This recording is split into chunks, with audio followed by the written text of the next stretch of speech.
Of these institutions, the most important are money and property rights. As we will see, these institutions permit what we will call market prices to take shape in exchanges.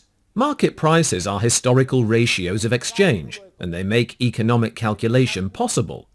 The term calculation derives from the Latin calx, calcis. Do you know what Roman abacuses were? The Romans had no calculators, but they, and the Chinese as well, added and subtracted very quickly using an abacus, which was a series of lines with perforated limestone pebbles in them.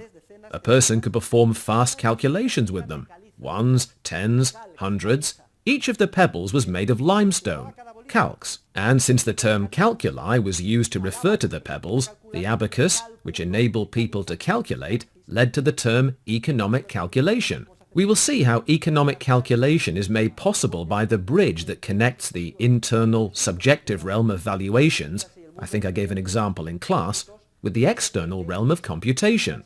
The bridge is the existence of a free market in which exchanges take place, thanks to property rights, and these exchanges are reflected in monetary prices, because there is a monetary unit. There is an ordinal realm of subjective valuations, and it permits only comparisons, greater than or less than. It is an internal realm, internal, ordinal. And there is a cardinal realm of numerical calculations. And it permits computation. What keeps the world in constant motion is the internal realm of our subjective valuations. Nevertheless, out in the market, we see quotes, stock exchanges, prices, numbers, balance sheets. How do we pass from the internal ordinal realm to the external cardinal realm? What bridge connects them? We will see that this bridge comprises two institutions, free exchanges and money, which is an institution. Where these two are present, a market price is set in each exchange, and the market price reflects a quantitative historical reality, which permits numerical computation. If, on the contrary, as occurs in socialist regimes, the free exchange of capital goods is prevented by force, then market prices cannot be set for these goods, and economic calculation is blocked. So we see how institutions emerge from the market process, while at the same time they make it and economic calculation possible. We will define economic calculation as the entrepreneurial estimate in terms of monetary units of the value to acting human beings of the different alternatives or courses of action they imagine. People need to make that calculation to know which alternative is most important or valuable to them, and direct their action towards achieving it, while rejecting those they value less.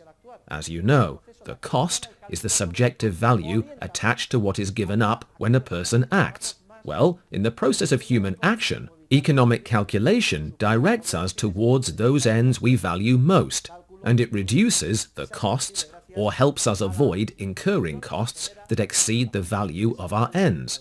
That is, it helps us avoid losses.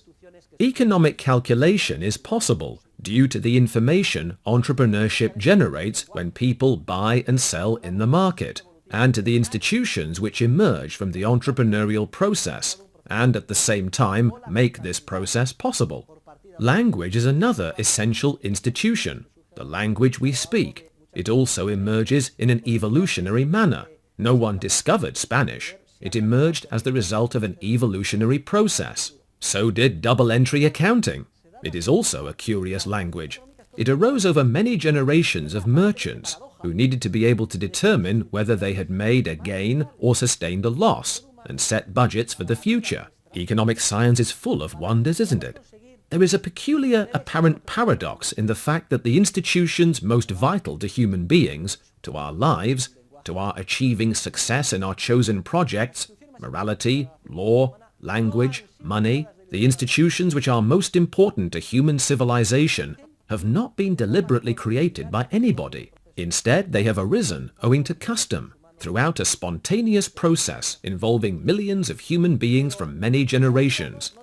However, if you think about it, this should not surprise us. since those institutions are so vital to our lives precisely because they incorporate a huge volume of experience, of knowledge or information, which happens to come from the millions of human beings who have participated, each with his or her own small contribution of experience throughout history.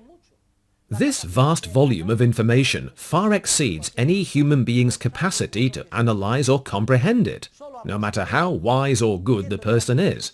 Only a posteriori, in view of the institutions which have taken shape, can economic science account for even the tip of the iceberg, so to speak. A fraction of the role played by these institutions, these pattern behaviors, which, as we recall, enable human beings to face, with greater chances of success, the ineradicable uncertainty that pervades our lives. We don't know what the future will be like, because it will depend on entrepreneurial knowledge, which is constantly, at all times, being created ex novo. I could mention another institution, the company, understood as an economic organization which is an integral part of the entrepreneurial process.